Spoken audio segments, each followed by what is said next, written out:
Good evening साथियों। रिस्ट्रीम classes के इस टीचमेंट ऐप के माध्यम से आप सभी का स्वागत है, हार्दिक अभिनंदन है। बहुत दिनों के बाद हम फिर वापस आपसे रूबरू हुए हैं। मैं इस समय क्लास तो इतनी ज़्यादा लंबी नहीं ले पाऊंगा क्योंकि बाकी सभी बच्चों को इन्फॉर्मेशन नहीं है कि अभी क्लास आएगी। सिर्फ मैं आपको इस एक बात से रूबरू करवाने के लिए कि कल सुबह 9 बजे पॉलिटी क्लास आएगी और उसके बाद में 10:15 बजे राजस्थान कल्चर की क्लास आएगी। राजस्थान पुलिस एसआई तथा राजस्थान पुलिस दोनों एग्जामों को ध्यान में रखते हुए, इसके अलावा पटवारी हैं, ग्राम सेवक हैं, यहाँ तक कि आरएस प्री को भी ध्यान में रखते हुए आपको प्रतिदिन सिलेबस के अकॉर्डिंग क्लास से मिलेंगे। इसलिए प्रत्येक दिन आप सुबह 9 बजे हाजिर रहें हमारी इस क्लास को प्राप्त करने के लिए। प्रतिदिन सुबह 9 बजे से आपकी क्लास रहेगी पॉलिटिकल साइंस यानी कि राजनीति विज्ञान, और उसके बाद 10:15 बजे से प्रत्येक दिन आपकी क्लास रहेगी राजस्थान कल्चर एंड हिस्ट्री की। इन क्लासों का जो लेवल रहेगा वो आरएस प्री तक का लेवल रहेगा। कहने की बात यही है, पटवार हो, ग्राम सेवक हो, राजस्थान एसआई हो, राजस्थान पुलिस या राजस्थान जीके से रिलेटेड जितने भी प्रकार की एग्जाम्स हैं या राजस्थान लेवल की जितने भी प्रकार की एग्जाम्स हैं, उन सभी एग्जामों से रिलेटेड सभी प्रकार की चर्चाएं हम इन क्लासों के दौरान करेंगे। और हर संभव मेरा प्रयास यही रहेगा कि हम उन सब बातों के नोट्स बनाएं जो राजस्थान लेवल की एग्जामों के लिए महत्वपूर्ण होते हैं। परिश्रम क्लासेज के बाकी टीचरों से भी मेरी चर्चा चल रही है। मैथ्स की क्लास, हिंदी की क्लास, रीजनिंग की क्लास, साइंस की क्लास, वो भी आपकी जल्दी ही शुरू कर दी जाएगी। अब जब हम क्लासरूम में आए गए हैं तो थोड़ी तो चर्चा करके जाते हैं। और हमारी चल रही थी प्रस्तावना के बाद में हम पढ़ेंगे अनुसूचियां, भारतीय संविधान की अनुसूचियां। हो सके तो अपने बाकी सभी साथियों को भी आप इन्फॉर्म कर दो, क्लास स्टार्ट हो चुकी है। जितने भी आपके साथी हैं हमारी क्लास में शामिल होते हैं उन सब को आप इन्फॉर्म कर दो कि क्लास शुरू हो चुकी है। इस समय पुजल, सोनू दिलवा है, क्या ये सोनू दिलावरपुरा या सोनू दिलवा है, ये जुड़ चुके हैं।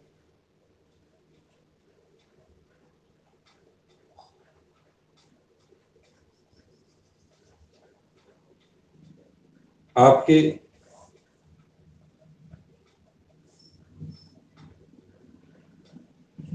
सिर्फ 2-3 छोटी छोटी बातें करेंगे। आपके जितने भी साथी हैं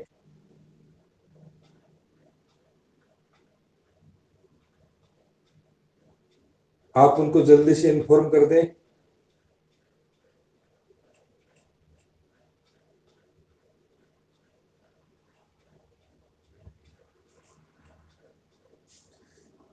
एक बार मैं 3 मिनट बाद में क्लास स्टार्ट करूंगा। एक बार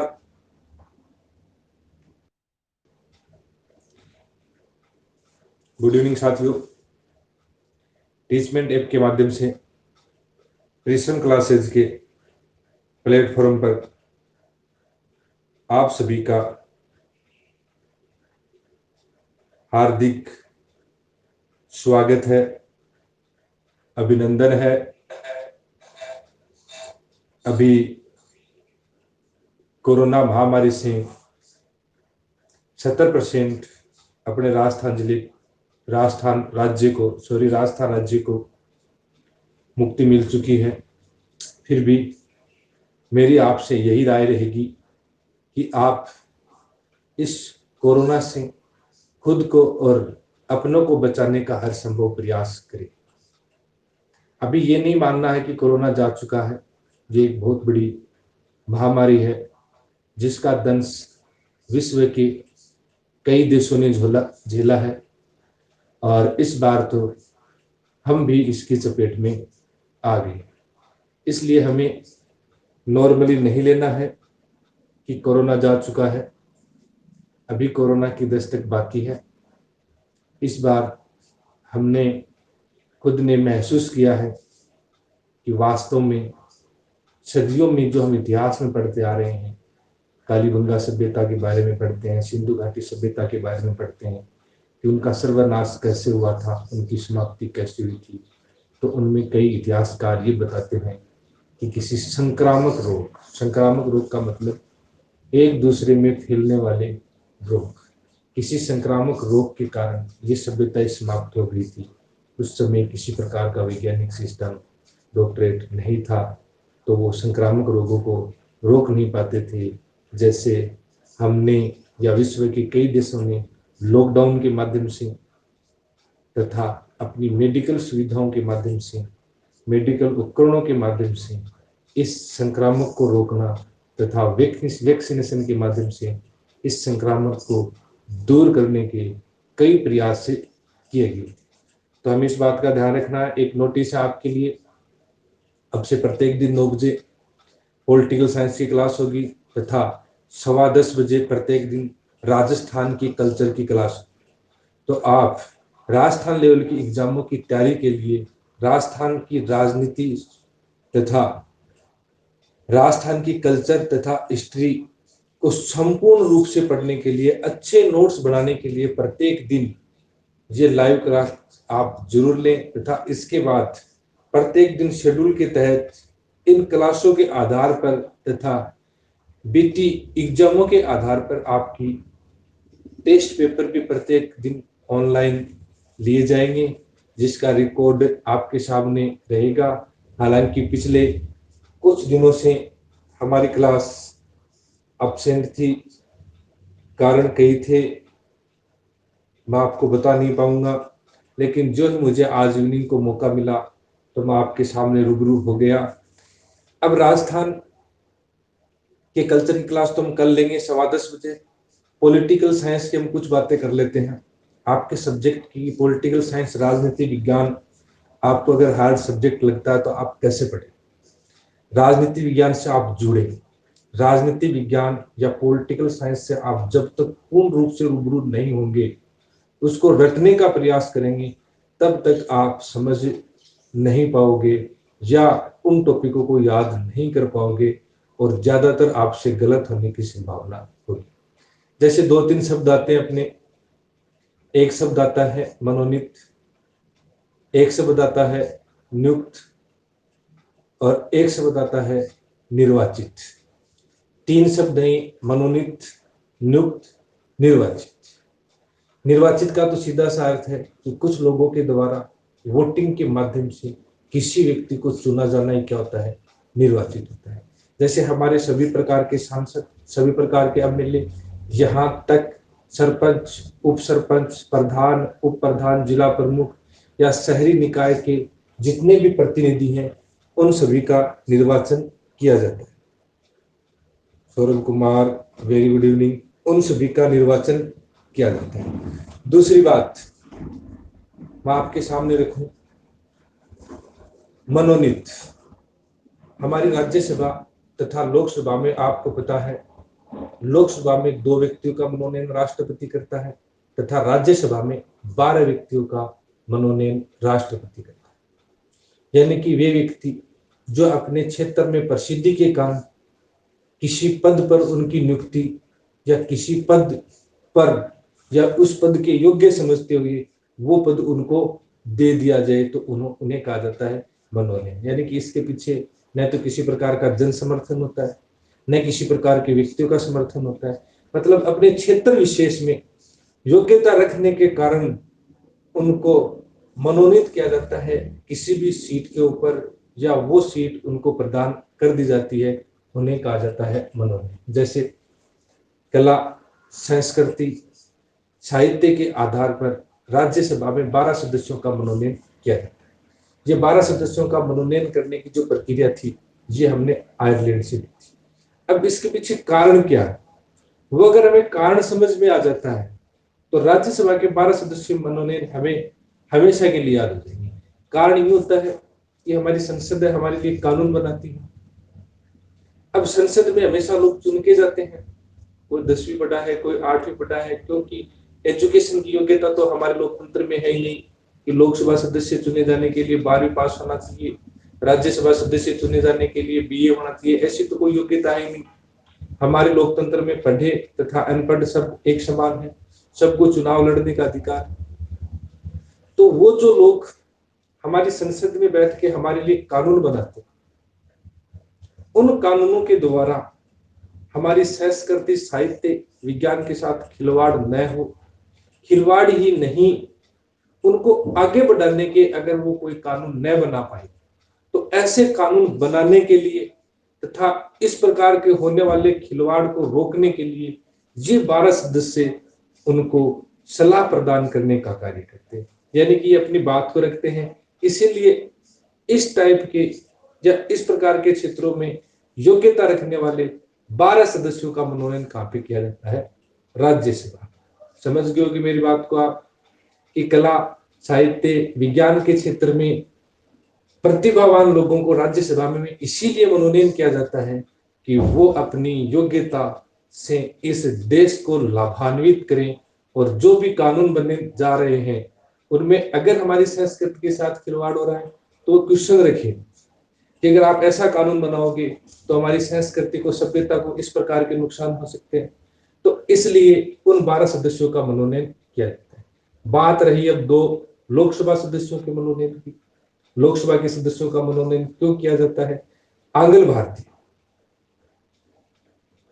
आपको बताओ, हमारे लोकतंत्र की एक परिभाषा है कि प्रत्येक प्रकार के वर्गों को हमारी लोकसभा में प्रतिनिधित्व मिले। तो बात रही आंग्ल भारतीय। आंग्ल भारतीय उन लोगों को कहा जाता है जिनके माता या पिता में से एक विदेशी, उनकी संख्या कम थी, निर्वाचन करके वो किसी आंग्ल भारतीय को संसद में भेज नहीं सकते थे, मतलब लोकसभा में भेज नहीं सकते थे। तो उनके आंग्ल भारतीयों की संस्कृति या आंग्ल भारतीयों के विचारों को लोकसभा में कौन रखे तथा उनके अकॉर्डिंग कानून बनाने का कार्य कैसे किया जाए, इसलिए उनकी बातों को रखने के लिए चुनाव के माध्यम से तो वो जा ही नहीं सकते, किसी भी सूरत में नहीं जा सकते। उनकी बातों को भारतीय संसद द्वारा निर्मित कानूनों में शामिल करने के लिए 2 आंग्ल भारतीयों का मनोनयन किया जाता था। याद रखना, 104वां संविधान संशोधन 2021 के माध्यम से 2 आंग्ल भारतीयों के मनोनयन की प्रक्रिया को क्या कर दिया गया है? समाप्त कर दिया गया है। ऑफलाइन क्लासेज में ये बात भी बता चुका हूं। तो हमने बात की मनोनयन की, बात के निर्वाचन की। अब तीसरी बात है नियुक्ति की। हमारे सांसद निर्वाचित होते हैं, हमारे एमएलए निर्वाचित होते हैं। अब कुछ एमएलए को तथा कुछ सांसदों को राष्ट्रपति मंत्रियों के रूप में नियुक्त करता है। तो वो हो गई नियुक्त। उस समय चुनाव नहीं हो रहा, प्रधानमंत्री सिफारिश करता है कि आप फला व्यक्ति को मंत्री बना दो, तो राष्ट्रपति क्या हो गई? नियुक्ति। इसके अलावा राजस्थान के राज्यपाल का क्या होता है? अगर पूछ लीजिए, मनोनयन होता है? नहीं होता मनोनयन। निर्वाचन होता है? चुनाव भी नहीं होता, नियुक्त होता है किसी दूसरे व्यक्ति के माध्यम से, राष्ट्रपति के माध्यम से। राजस्थान के राज्यपाल हो, हरियाणा का राज्यपाल हो, पश्चिम बंगाल का राज्यपाल हो, तो ये क्या होता है? नियुक्त होता है। तो 3 शब्द है। इन शब्दों का क्या महत्व है, इन शब्दों के अंदर कौन सी बातें छुपी हुई हैं, उनका हमें ध्यान होना चाहिए। तभी मैं आपको बता रहा हूं, राजनीति विज्ञान एक ऐसा विषय है, इसको विज्ञान शब्द मतलब एक साइंटिफिक सब्जेक्ट या विषय भी इसको माना गया है, इसलिए इसके आगे विज्ञान शब्द प्रयोग किया जाता है। 3 चीजें मैंने आपको बता दी। प्रत्येक प्रक्रिया को अगर हम अपनाते हैं तो वैसा ही अगर बार बार रिजल्ट आता है तो उसको विज्ञान कहते हैं। इतना तो आपने खूब पढ़ा होगा कि विज्ञान किसे कहा जाता है। जैसे इतिहास को विज्ञान नहीं माना गया है, इतिहास को बार बार दोहराएंगे, अलग अलग युगों के अलग अलग रिजल्ट आए। अब राजनीति विज्ञान के अंदर अगर आपको अध्ययन करना है तो आप इसकी शुरुआत करोगे कि राजनीति विज्ञान का उद्गम कहां से हुआ। पहले राजाओं का शासन था, किसी प्रकार की राजनीति विज्ञान नहीं थी, पॉलिटिकल साइंस नहीं थी। धीरे धीरे विश्व के देशों में क्रांतियां हुई, राजाओं के शासन का विरोध किया गया तथा एक संविधान की मांग की। संविधान के माध्यम से फिर अनेक प्रकार की गणतंत्रात्मक लोकतंत्र की क्या बनी, विश्व के देशों में सरकारें बनी। पहले साम्राज्यवादी नीति जिसके माध्यम से सेनाओं के माध्यम से हुआ करती थी, एक राजा दूसरे राज्यों पर अधिकार कर लिया करता था। समय की बीतने के साथ साथ विश्व में जो ही लोकतांत्रिक देश सरकारें बनी, गणतंत्रात्मक सरकारें बनी, अब उनके विस्तार का उद्देश्य ये नहीं रहा कि वो क्षेत्र हमारा हो, वो देश मेरे अधीन हो, उस पर अधिकार कर लूं, कब्जा कर लूं, वहां पे मेरी सरकार। अब राजनीति विज्ञान या उन देशों का एक उद्देश्य हो गया कि जिस प्रकार की विचारधारा मैं अपना रहा हूं, उस प्रकार की विचारधारा अपनाने वाले विश्व के बहुत से देश, और उन विचारधाराओं में जो इम्प्रूवमेंट होने लगा था या जो चेंजमेंट होने लगा था, अनेक प्रकार की विचारधाराओं के माध्यम से शासन प्रणालियां आई थी। इस प्रकार से शासन करो, अनेक प्रकार के कानून बने थे, विश्व के देशों में अनेक संविधान बने थे। मतलब राजतंत्र के समाप्त होने के बाद साम्राज्यवादी नीति जो सेनाओं के माध्यम से साम्राज्यों का विस्तार किया जाता था, वो तो समाप्त हो गया। अब विश्व के अनेक देश अपनी विचारधाराओं को दूसरे देशों पर लागू करने का प्रयास करने लगे। जैसे अमेरिका के पास लोकतंत्र था, रूस के पास समाजवाद था या साम्यवाद था, सेकेंड वर्ल्ड वॉर के पास बाद में दोनों ही महान शक्तियां थी। पता आपको, दोनों में कोल्ड वॉर यानी कि शीत युद्ध छिड़ा। शीत युद्ध क्यों छिड़ा? अमेरिका चाहता था कि ज्यादा से ज्यादा लोग लोकतंत्र को अपनाएं, रूस चाहता था ज्यादा से ज्यादा लोग समाजवाद को। इन दोनों विचारधाराओं के लेकर दोनों के अंदर बहस हुई। आपको पता है युद्ध नहीं हुआ, इस बात का आपको श्योर है। कई बार शीत युद्ध के दौरान युद्ध की संभावना बन गई थी, लेकिन युद्ध नहीं हो रहा था।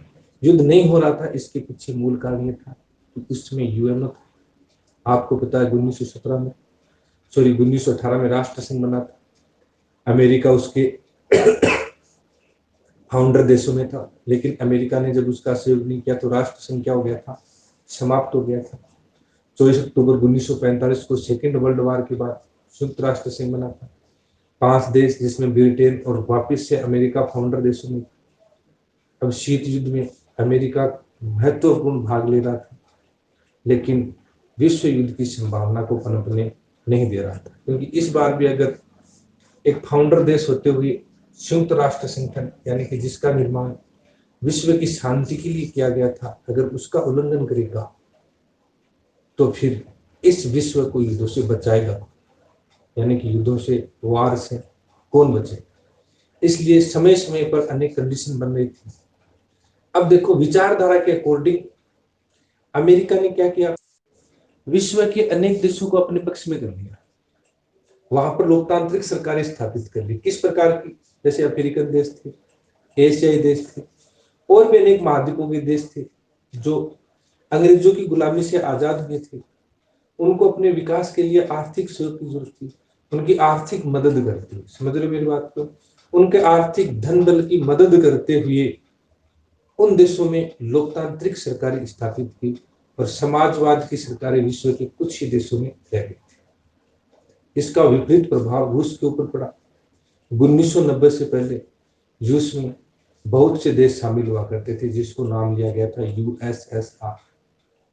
जब समाजवाद तथा कोल्ड वॉर का रूस सामना नहीं कर पाया तो खुद रूस के स्टेट ही या रूस के राज्य ही रूस को छोड़कर लोकतंत्र को अपना गया था, और 1990 में रूस के टुकड़े। तो एक नई तकनीकी साम्राज्यवाद के विस्तार की, अपनी विचारधारा को अपनाने की, अनेक देशों में संविधान बने। इन विचारधाराओं का और इन संविधानों का तथा इन कानूनों का तथा अलग अलग शासन प्रणालियों का जिस विज्ञान के अंदर अध्ययन किया जाता है, वही क्या कहलाती है? राजनीति। इससे पहले अलग अलग देशों के राजाओं के अलग अलग कानून हुआ करते थे, अलग अलग सिस्टम हुआ करते थे। अगर हम बात करें, आज एक शब्द है न्यायिक पुनरावलोकन।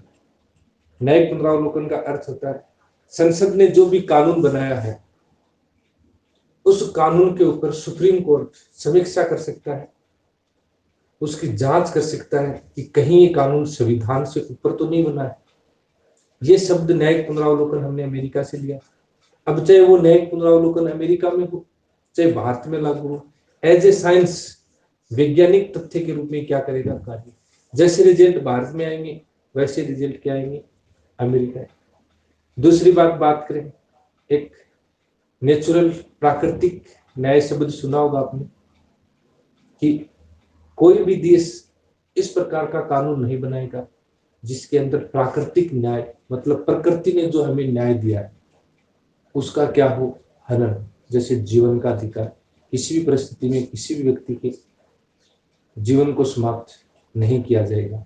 लेकिन कानून के आधार पर हम देखें या विधि द्वारा स्थापित प्रक्रिया, जो शब्द हमने जापान से लिया है, कि अगर कोई व्यक्ति दूसरे समुदायों के लिए या दूसरे व्यक्तियों के लिए खतरा बन रहा है, लोगों की हत्याएं कर रहा है, तो उस व्यक्ति के प्राण लेना या जीवन के अधिकार को समाप्त करना एक प्राकृतिक न्याय है, मतलब प्रकृति के साथ ही न्याय है।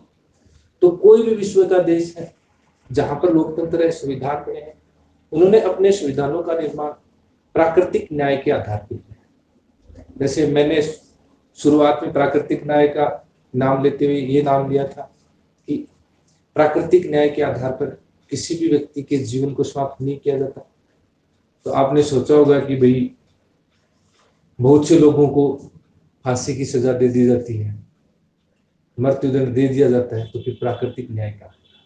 फिर आपने अगली वाली लाइन सुनी कि अगर कोई व्यक्ति समाज के लिए खतरा हो, लोगों के जीवन के अधिकार को समाप्त कर रहा हो, तो उन लोगों को प्राकृतिक न्याय प्रदान करने, मतलब जिनके लिए खतरा है उस व्यक्ति के जीवन के अधिकार को क्या किया जा सकता है, समाप्त किया जा सकता है। यही क्या है, प्राकृतिक न्याय। तो इस प्रकार के बहुत से वर्ड हैं, बहुत से शब्द हैं जिनको हमें समझना पड़ेगा। विश्व की संविधान कहाँ पे बना था, संविधानों में कौन कौन सी बातें होती है, कौन कौन सी बातें शामिल की जाती है, इन सब बातों का हमें क्या करना पड़ेगा। इसके बाद में हम भारत की तरफ आएंगे। जब हम भारत, ये तो वैश्विक बात हो गई कि पहले राजतंत्र थे वो समाप्त हुए, फिर संविधान आए, फिर विश्व के देशों में अनेक प्रकार की विचारधाराएं बनाई। किसी देश ने किसको सर्वोच्च पद माना, किसी देश ने किसी ने किस प्रकार का संविधान बनाया, किसी ने लिखित बनाया, किसी ने अलिखित बनाया। संविधानों का तुलनात्मक अध्ययन भी किया जाता है कि कौन से देश का संविधान अच्छा है, कौन से का बुरा है। ऐसे सभी प्रकार की बातें इसी राजनीति विज्ञान के अंदर अध्ययन किया जाता है, और जिनमें इम्प्रूवमेंट भी चलता रहता है, समय के अनुसार बदलाव भी चलता है। अब भारतीय राजनीति का हम अध्ययन करेंगे तो इसके अंदर मूल रूप से तो हम देखें तो संविधान की बात करते हैं। इसके अलावा जब हम ब्रिटिश सरकार के अधीन थे, अंग्रेजी सरकार के जब हम अधीन थे, उस समय अंग्रेजों ने कौन कौन से एक्ट पारित किए थे, उन एक्टों के माध्यम से उन्होंने किस प्रकार हमारे ऊपर शासन किया। एक्ट पारित कौन करता था, भारत में लागू कौन करता था, एक्टों के अंदर कब कब भारतीयों को कौन कौन सी स्वतंत्रता दी गई, कौन कौन सी सुविधाएं दी गई। जैसे भारत सचिव का पद था, प्रथम भारतीय सचिव था, आईएएस की परीक्षाएं, खुली प्रतियोगिता परीक्षा, इस प्रकार की जो भी चीज थी अंग्रेजों द्वारा जिनको भारत में लागू किया गया था। 1935 का भारत शासन अधिनियम, भारत को संघ बनाने की प्रक्रिया, 1935 में 3 अनुसूचियां, 1919 में प्रत्यक्ष निर्वाचन, 1892 में अप्रत्यक्ष निर्वाचन, जो भी सभी प्रकार की प्रक्रिया थी। 1919 में लोकसभा, 1926 में प्रशासनिक आयोग, मतलब एग्जाम देने के लिए। इसके अलावा 1919 एक्ट में केग की स्थापना, ये सब जो बातें ये हमने अंग्रेजों के काल या स्वतंत्र हमारी गुलामी के दौरान हमने सीख ली थी, और जो ही हम स्वतंत्र हुए इन सब बातों को हमने हमारे संविधान में शामिल कर लिया। हमने विश्व के संविधानों, कुछ लोग कहते हैं कि ये हमारा संविधान तो कॉपी है, भीख है, किसी से मांगी हुई भीख है। तब अंबेडकर ने एक बहुत ही सुंदर जवाब दिया था कि किसी दूसरों से प्रेरणा लेना कोई बुरी बात नहीं, किसी दूसरों से या दूसरे व्यक्तियों की प्रेरणा के माध्यम से अगर हम कोई कार्य कर रहे हैं तो वो कॉपी नहीं है, वो एक बहुत अच्छी बात है। हमने सिर्फ विश्व के देशों से प्रेरणा ली है, हमने एज इट इज यानी कि दास से उसको शामिल नहीं किया है। उदाहरण दे दूं मैं आपको, दासेम कैसे शामिल नहीं किया। जैसे हमने संसदीय प्रणाली कहां से ली? ब्रिटेन से ली हमने संसदीय। ब्रिटेन की संसद में तीन चीज है, राज्य, लोक सभा है और कॉमन सभा, मतलब दो सदन है, लोक सभा और कॉमन सभा। वैसे ही भारत में राज्यसभा और लोकसभा दो सदन है, लेकिन राज्यसभा और लोकसभा दो सदन है, लेकिन जो हमारे राष्ट्रपति का पद है और निर्वाचित होता है, जिस निर्वाचन के कारण या राष्ट्रपति के निर्वाचन के कारण ही हम भारत को गणतंत्र कहते हैं। वहीं दासेम ब्रिटेन के अंदर राजा का पद है, और जो वंशानुगत है, न मनोनीत है, न निर्वाचित है, न नियुक्त है, वंशानुगत है कि पिता के बाद में उसका पुत्र ही उस देश का राजा बनेगा, उसके लिए किसी प्रकार की क्वालिफिकेशन की जरूरत नहीं है। तो वहां पे क्या है, सर्वोच्च पद वंशानुगत होने के कारण राजतंत्र है। अब देखो, हम पढ़ते हैं संसदीय प्रणाली, संसद तीन तत्वों से बनकर मिलती है, राष्ट्रपति, राज्यसभा, लोकसभा। संसदीय प्रणाली कुछ लोग कहते हैं हमने ब्रिटेन से ली कहां से? प्रभावित है, परफॉर्मा देखा था उनका हमने कि ऐसा है, दो सदन होंगे, एक में कुछ राज्यों के व्यक्ति आके बैठ जाएंगे, उनमें लॉर्ड बैठते हैं, मतलब जमींदार लोग बैठते हैं वहां पर, न्याय का कार्य वही करते हैं लोकसभा, हमारी राज्यसभा थोड़ी करती है न्याय का कार्य। और हमारे तो राज्यसभा में राज्यों का प्रतिनिधित्व है, वहां पे तो लॉर्ड, मतलब जो जमींदार वर्ग के लोग थे उनको लॉर्ड सभा में बैठने का मौका दिया जाता था कि आप पैसे वाले हो, बड़े जमींदार हो, आप आओ, हमारा सहयोग किया करो। कॉमन सभा में निर्वाचन होता था, वहां से प्रधानमंत्री निकलता था, हमारे तो प्रधानमंत्री राज्यसभा भी निकलता है, आपको पता हो तो इंदिरा गांधी राज्यसभा से प्रधानमंत्री चुनी गई थी। आप सोच रहे होंगे कि प्रधानमंत्री तो लोकसभा के चुनाव होते हैं, वैसे होना चाहिए, राज्यसभा से भी प्रधानमंत्री हो सकता है। हमारे अटल बिहारी वाजपेयी भी बने थे एक बार राज्यसभा से, इंदिरा गांधी भी राज्यसभा से बनी थी। इस प्रकार दो तीन प्रधानमंत्री ही राज्यसभा। अब ऐसा सिस्टम, नाम नाम था संसदीय प्रणाली कि वहां की भी संसद और हमारी भी क्या संसद है, बाकी पूरे की पूरी नियम क्या है, चेंज।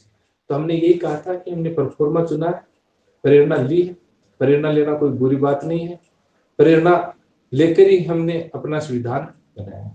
तो बहुत सी बातें हैं। उसके बाद में हम संविधान सभा पढ़ेंगे, कितने लोग थे, कौन कौन शामिल हुए थे, हमें आजाद कर दिया गया था, साथ में भारत पाकिस्तान का बंटवारा कर दिया गया था, और साथ ही हमारी 562 रियासतों को ये छूट दे दी थी कि आप किसी भी राज्य, किसी भी देश में शामिल हो सकते हैं या अपना नया देश भी बना सकते हैं। उस समय हमारे सामने बहुत सी परेशानी आई थी, आपको पता है 1947 में हमें स्वतंत्र किया था। तो आज जो हमारा राष्ट्र है वैसी स्वतंत्रता नहीं थी, उस समय हमें डोमिनियन स्टेट के नाम से स्वतंत्र दिया था। 1947 से लेकर 1950 तक हम डोमिनियन थे।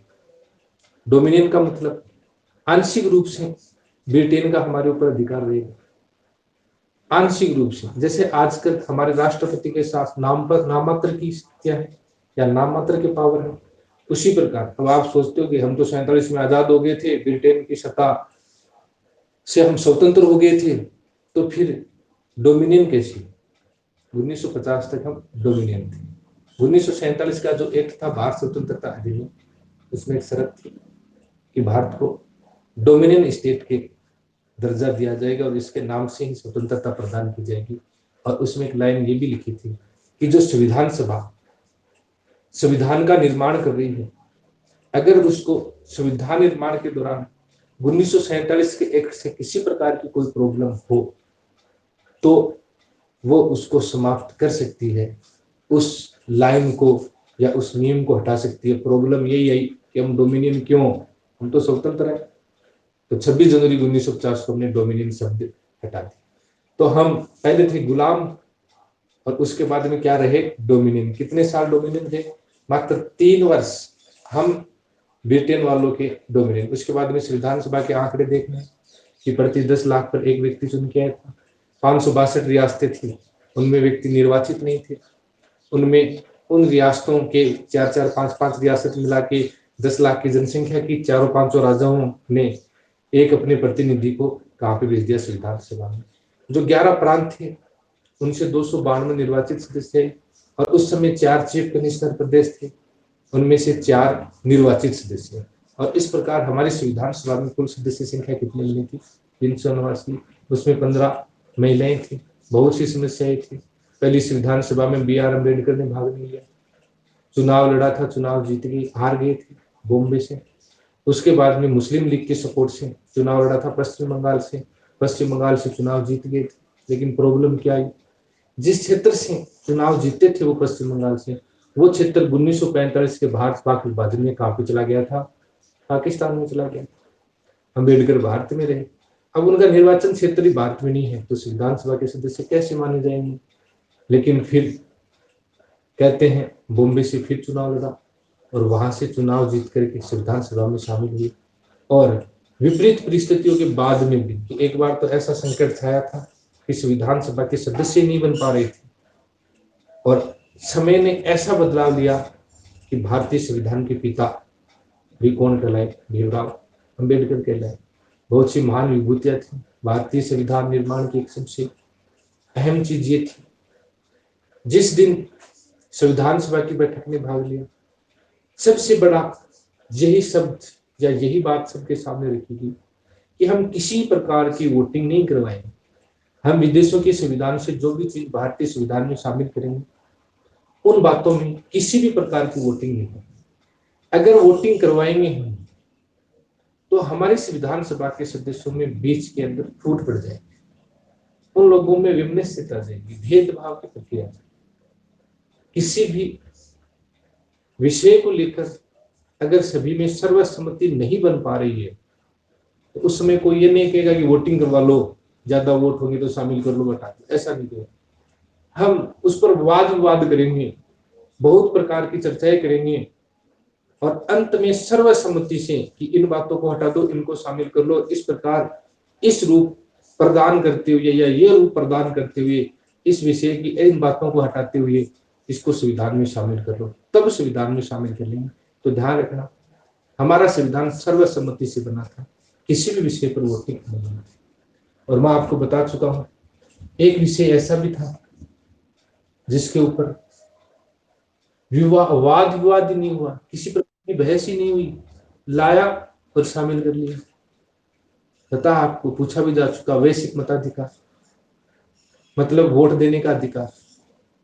21 वर्ष आयु रखी गई थी कि जिस व्यक्ति की आयु 21 वर्ष हो चुके उसको वोट देने का अधिकार होगा। वर्तमान में 61वां संविधान संशोधन 1989 के माध्यम से इस 21 वर्ष को हटाकर कितना कर दिया गया? 18 कर दिया गया। उसके बाद में पता आपको, जूनागढ़ रियासत, हैदराबाद रियासत, जम्मू कश्मीर रियासत, जम्मू कश्मीर स्वतंत्र देश बनना चाहता था हरि सिंह के नेतृत्व में।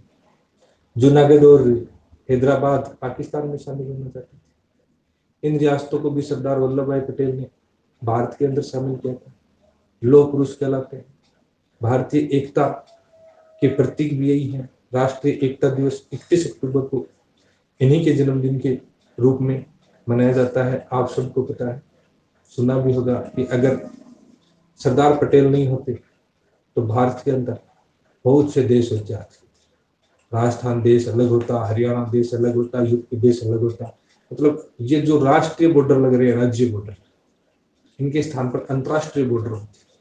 यहाँ तक कि आपको पता है, राजस्थान ने भी, जोधपुर के राजा ने भी पाकिस्तान में मिलने की समर्था जताई थी कि हम तो पाकिस्तान के समर्थक हैं, पाकिस्तान के साथ मिलेंगे।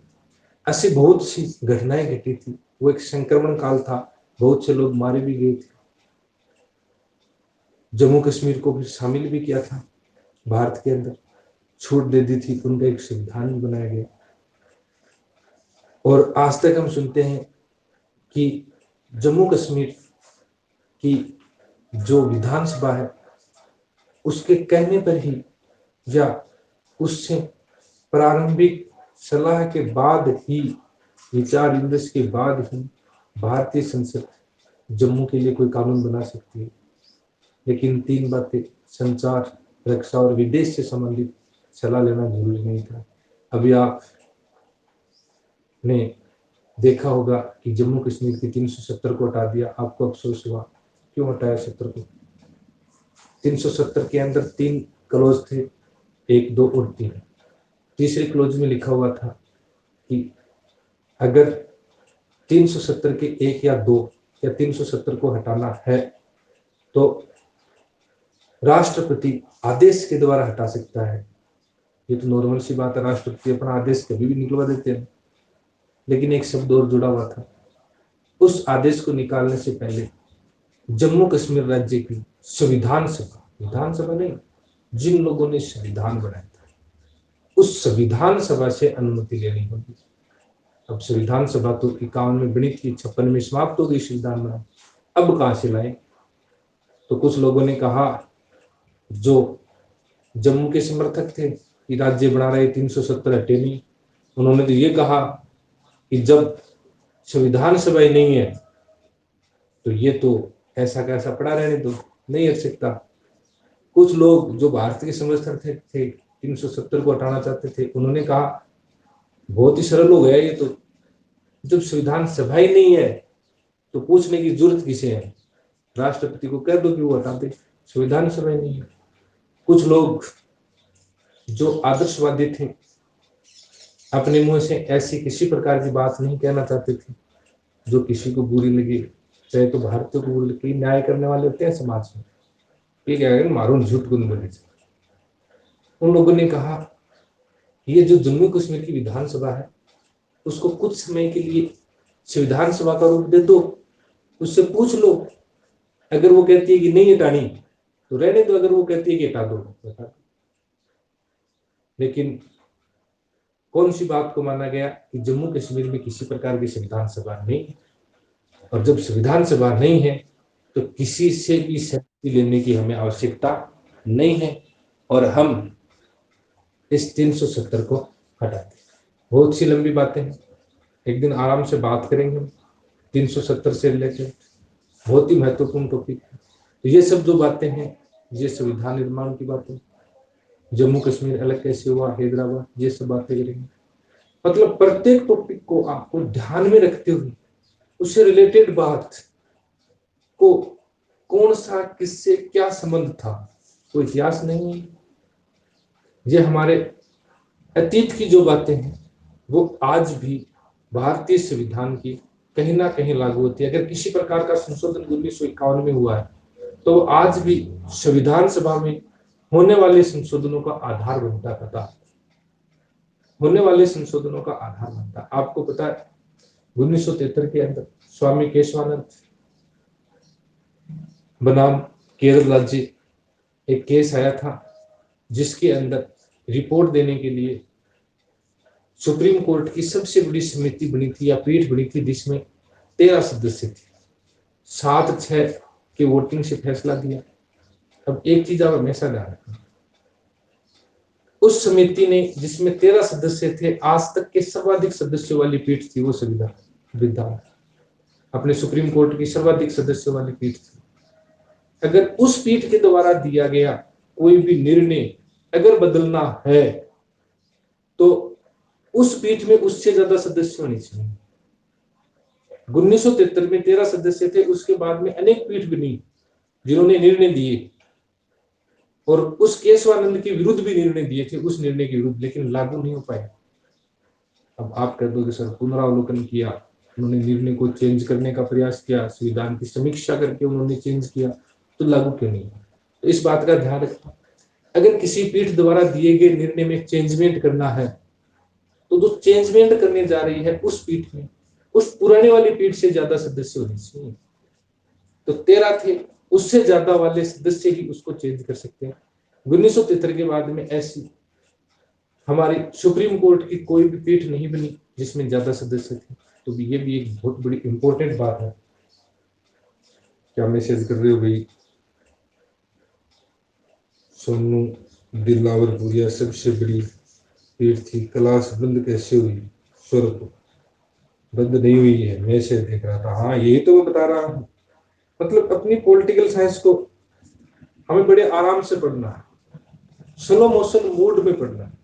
जब तक मूड बना के नहीं पढ़ोगी, अब किसी राजा के नाम पे तो आप याद कर सकते हो, कर लिया, रानी के नाम भी, युद्ध की, सन की रट लिया, लेकिन इसमें तो स्लो मोशन, मतलब माइंड काम करना चाहिए उस वक्त, अगला क्या कह रहा है, ये बात किससे टच हो रही है, इन सब बातों को हमें ध्यान में रखना चाहिए और उनका अर्थ भी हमें समझ में आए, तभी हमें पॉलिटिकल साइंस समझ में आएगी। और पॉलिटिकल साइंस से आने वाले सभी क्वेश्चन हम तब ही जाकर क्या कर पाएंगे, सही कर पाएंगे। कल से आने वाली क्लास में मेरा पहला ध्येय ये रहेगा कि क्लास पूरी की पूरी स्लो मोशन में चले, इंपॉर्टेंट तथ्यों पर हमारा पूरा फोकस हो, आने वाले और जाने वाले क्वेश्चनों पर पूरा ध्यान हो। अगर मैं ये बात तो आपको बार बार ही बोलता हूँ कि अगर कोई भी बात आपको समझ नहीं पाई, समझ नहीं आई, या मैं आपको समझा नहीं पाया किसी भी कारण, तो आप उसी वक्त मैसेज डाल दिया करो या लास्ट की 10 मिनट में मैसेज डाल दिया करो। मैं उन सब मैसेजों को देखते हुए पुनः से प्रयास करूंगा कि वो वाक्य, वो शब्द, वो बात मैं आपको समझा पाऊं, क्योंकि क्लास सफल तभी होती है जब समझाया गया या क्लास में बातें बताई गई हैं, जितनी भी, जिस प्रकार की भी, जितने भी लेवल की चाहिए, वो कितने भी लेवल की हमारे मुंह में आएगी और क्लासरूम में आएगी, तो फिर हमें ये नहीं देखना कि ये तो सर बहुत हाई लेवल की बात थी, हमारी क्लास में आनी नहीं चाहिए थी, ऐसा मत सोचो। वो आई तो किसी चीज से रिलेटेड थी तभी आई, और वो बात अगर हमारे समझ में आ गई तो अब तक जो भी बात हमने समझी है वो क्लियर हो गई। अगर वो बात हमें समझ में आ गई तो अब तक जो भी बातें थी वो सब बातें क्या हो गई, क्लियर हो गई। क्योंकि आपको पता है हम सीढ़ियों पे चढ़ते हैं, पहले सीढ़ी से हमें कुछ दूरी पे दिखाई देता है, दूसरी सीढ़ी पे कुछ ज्यादा और दिखाई देता है, और जब हम उस सीढ़ी पे पहुंच जाते हैं जिसके बारे में हम सोचते नहीं, तो फिर तो हमें बहुत दूर का लंबा चौड़ा एरिया हमारे लिए क्या हो जाता है, क्लियर हो जाता है कि मतलब पिछली सीढ़ी तक हम चढ़ गए थे, वो एरिया क्या हो जाता है, क्या हो जाता है। तो कल से क्लास टाइम का ध्यान रखिए। राजनीति विज्ञान की क्लास 9 बजे से और 10:15 से 11:15 बजे तक क्लास रहेगी अपनी कल्चर की क्लास। और भी क्लास शामिल करने का जल्दी ही प्रयास किया जाएगा। डेली रूटीन से आपको पर डे क्लास मिलेगी। आवाज क्लियर आ रही थी?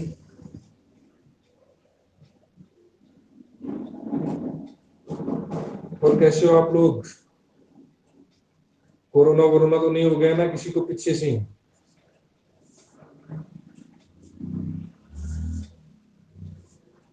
Thanks sir ji. Yes sir, must. अच्छा बेटे,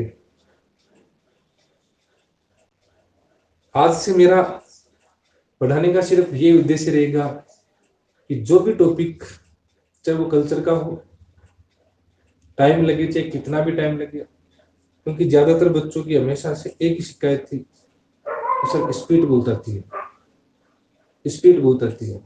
क्योंकि मुझे जो मेरा लक्ष्य था सब्जेक्ट का पूरा होने का, वो बहुत दूर दिखाई देता था हमेशा, कोर्स होगा या नहीं होगा। लेकिन अब मैंने पिछले दिनों में यही मंथन किया है कि अगर हम स्पीड से दौड़ेंगे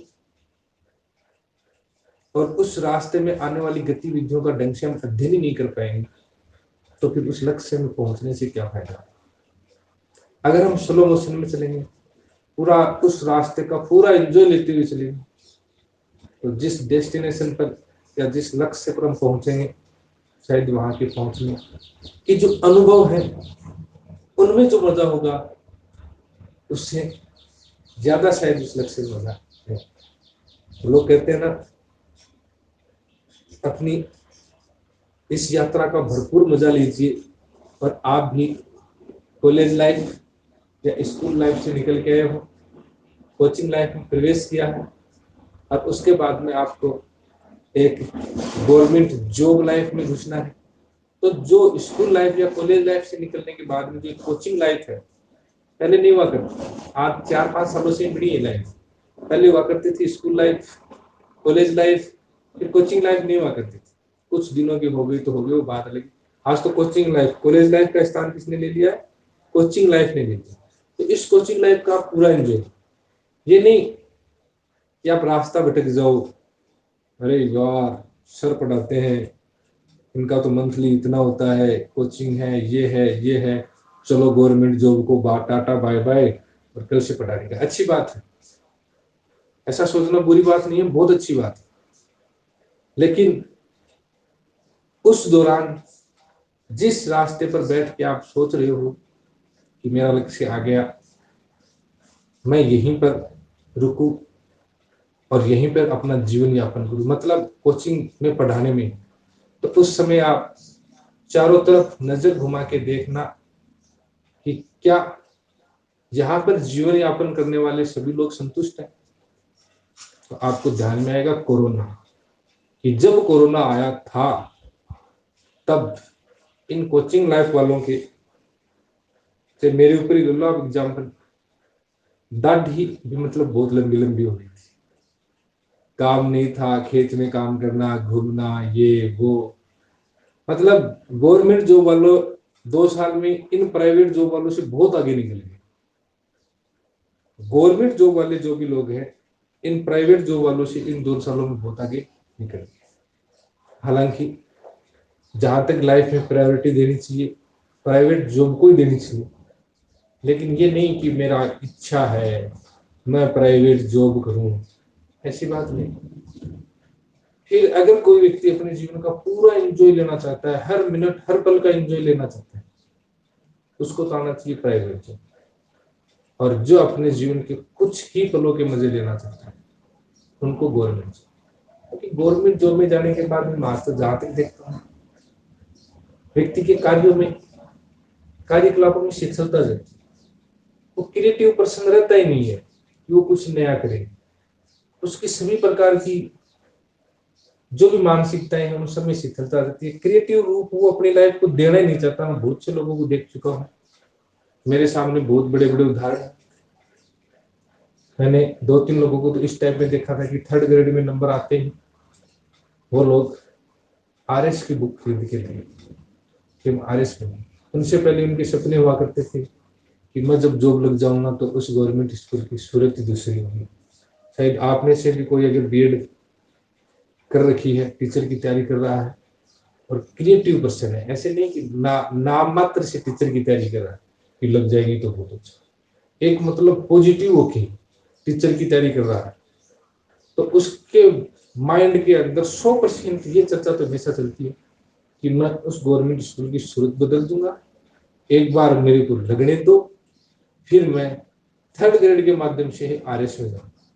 लेकिन फिर विपरीत परिस्थितियों में जाते हैं, वहां के स्टाफ के साथ मेंटेनेंस नहीं कर पाते, एक बार संघर्ष करते हैं, लेकिन वो संघर्ष का जो प्राणी होता है उनके अंदर, जो तैयारी के दौरान, मतलब जब वो टीचर की तैयारी कर रहे थे 8-8 10-10 घंटे वो पढ़ा करते थे, उनके माइंड में पॉजिटिव बातें चला करती थी और वो क्रिएटिव प्राणी जो प्रत्येक टाइम उसके दिमाग में बैठा रहता था, वो पढ़ने के लिए उसको मोटिवेट करता था।